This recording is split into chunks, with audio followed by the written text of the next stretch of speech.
log into your Kahoot account. Once you're on your dashboard, find or search for the quiz you want to share. When you find it, click on it, and then click the three dots at the top. Now, select Share from the drop-down menu. After that, a pop-up screen will appear with a share link.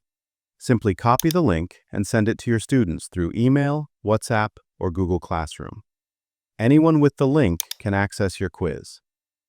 If you want your students to play live, click the Host Live button.